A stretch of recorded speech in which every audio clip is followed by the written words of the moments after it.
All big museums worldwide started as private collections from some crazy people. We all know that our digital data will not last forever, and the digital data carriers have limited lifespan. Everything that we have, all the information that we have, can vanish like in seconds. Even if digital data survives somewhere, it will not be decipherable. This realization made me think of the Memory of Mankind project.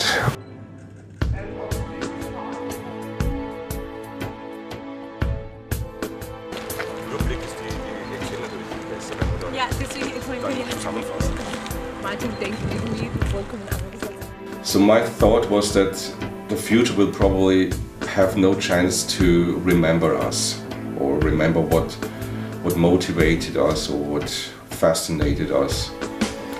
The Memory of Mankind archive tries to depict our presence by collecting text and images we think are important and representative for our period.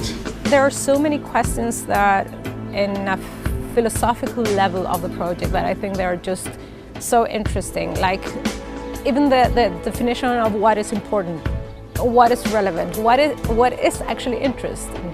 How do you define those things? How do you define past and future, and how will we communicate in the future and the past?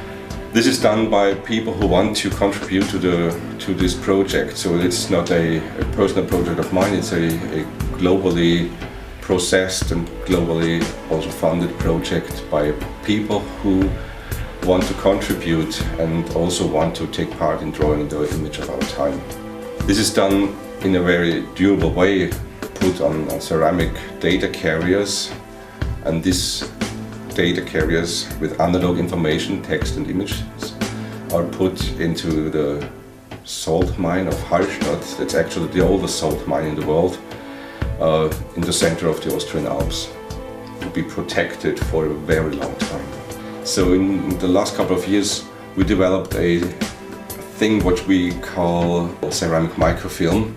So we now can store on the same surface 5 million characters, which enables us to store whole books. So you also can have an imagination how much information we now get into this archive compared to the space in National Library storage needs, for example.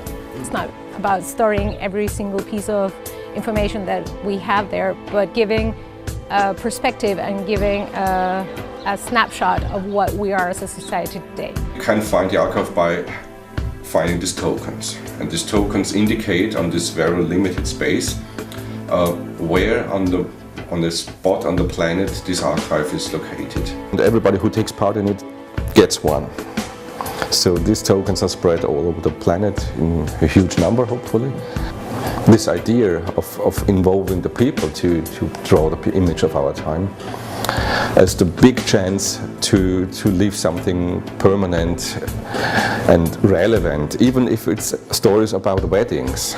I mean, this is part of our life. And these stories, these personal stories, I think is a good chance to explain what we are living for. The image our grandchildren will have of our time will be created by machines, by algorithms. And this is what we don't want. We think we should select now what we want to be kept for tomorrow. And we should select now how we want to be remembered.